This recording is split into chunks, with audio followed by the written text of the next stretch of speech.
আউযুবিল্লাহি মিনাশ শাইতানির রাজিম। বিসমিল্লাহির রহমানির রহিম। প্রিয় দেশবাসী, বর্তমানে একটা প্রেক্ষাপট নিয়ে আমি আলোচনায় এসেছি। সেটা হলো যে সারা আপনারা জানেন যে বাংলাদেশের একটা আর্থিক প্রতিষ্ঠান Bangladesh Islamic bank, Islamic bank নিয়ে একটা বড় ধরনের সরগোল চলছে।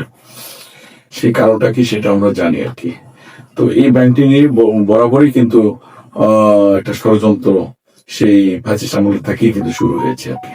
হ্যাঁ, তো মাঝখানে যেটা হয়েছে ইভলিউশনের পরে এই 5ই আগস্ট অর্থাৎ 36শে জুলাই এর পরে এটা আবার স্বাভাবিক একটা অবস্থায় এসেছিল, কিন্তু বর্তমান যে রানিং সরকার সেখানে কিন্তু আবার কেন জানি মনে হচ্ছে যে এটা সরকার কেন এই বিষয়টা নিয়ে নীরব আছে বা কার ইন্ধনে হচ্ছে, এই বিষয়গুলো কিন্তু সাধারণ মানুষের একটু কণ্ঠস্বর হয়ে পড়েছে আর কি। হ্যাঁ, তো এই বিষয়টা হলো কি যে ইসলামিক কারা পরিচালনা করে, এর পৃষ্ঠপোষক কারা, এটা কিন্তু আমরা জানি। হ্যাঁ, এটা কিন্তু আমরা জানি, বাট আমি বলতে চাই যে এইটা বাংলাদেশের মডেল ব্যাংক এবং বিশ্বের আলোচিত ব্যাংকের মধ্যে স্থান করে নেওয়া একটা ব্যাংক। এখানে অসংখ্য লোক এমপ্লয়ি আছে, যেমন এখানে প্রায় 30 মিলিয়ন অর্থাৎ 3 কোটি গ্রাহকের কিন্তু এখানে একটা আস্থাভাজন ব্যাংক। এবং মানুষ ইসলামী ব্যাংক থেকে শুধু এই টাকা তুলে নেওয়া, এই যে হয়, এই কেলেঙ্কারিটা হয়, মানুষের ব্যাংক খালি ইসলামী ব্যাংক না, অন্য ব্যাংক বিমার প্রতিও কিন্তু মানুষের আস্থাটা নষ্ট হয়ে যাবে আর কি। সো আমি মনে করি যে এইটার যথাযথ যারা কর্তৃপক্ষ তাদেরকে এটা ফিরিয়ে দেওয়া হোক এবং এটা সঠিক নার্সারি থাকুক। কারণ কি সরকার যারা এই পৃষ্ঠপোষক পরিচালনা রয়েছেন, দেশ পরিচালনা রয়েছেন, তাদের কাছে বিনীত অনুরোধ রয়েছে দেশের নিয়ম শৃঙ্খলাকে যদি শ্রদ্ধা ভক্তি করে, দেশকে যদি প্রকৃত ভালোবাসে, তাহলে কিন্তু ওরা আসবে। আর দেশের প্রতি আমার মনে হয় সবারই স্বদেশপ্রেম থাকা উচিত।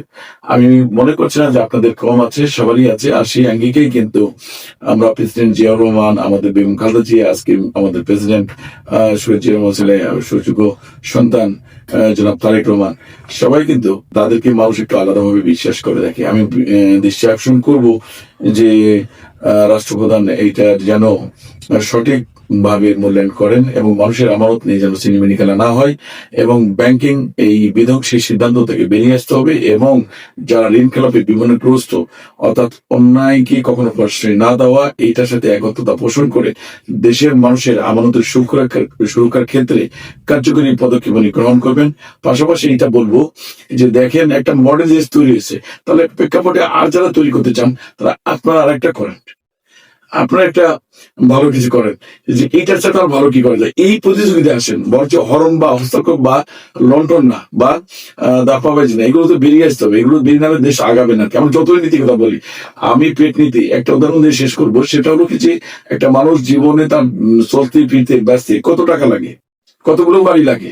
আমরা যখন স্টুডেন্ট লাইফে পড়াশোনা করি, আমাদের অ্যাম্বিশনটা কি, এমআই লাইফটা কি ছিল আমাদের। তো সেখানে আজকে আমাদের তার সাথে আল্লাহ অর্ডার দিচ্ছে, এটা আল্লাহ শুকরিয়া না ভাই। কুল্লে নার্সির জায়গা তো মৌত, টুডে টুমোরো, মৃত্যুর সাথে আপনাকে গ্রহণ করতে হবে। আপনি যত বড়ই হন, যেই হন না কেন, পৃথিবীর ইতিহাস থেকে শিখে নেন।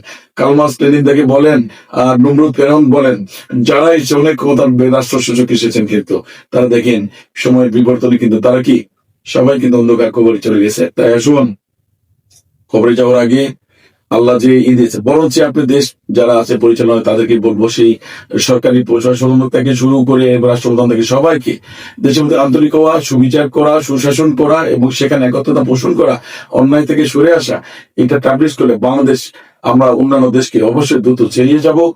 এবং পাশাপাশি যেটা হবে যে একটা গুড প্র্যাকটিস আগামী প্রজন্ম আমরা উপহার দিতে পারবো আর কি। এই যে রাজনৈতিক যে অস্থিরতা, হয়রানি বা আর কি, এগুলো থেকে এবং খুন, দর্শন, চাঁদাবাজি, এগুলো থেকে বন্ধ করে বেরিয়ে আসতে হবে। পরিশেষে সবাইকে সোচ্চার হওয়ার জন্য এবং আন্তরিক হওয়ার জন্য এবং দেশে আমরা বিভিন্ন প্রজেক্ট তৈরি করার মধ্যে বেকার জন্য সে কাজে লাগে মানুষের মানবতাকে কাজে মূল্যায়ন করতে আমরা দৃঢ় প্রতিজ্ঞ থাকবো, এই আশা ব্যক্ত করে আমার সংক্ষিপ্ত কথাকে শেষ করছি। আসসালামু আলাইকুম রহমতুল্লাহ।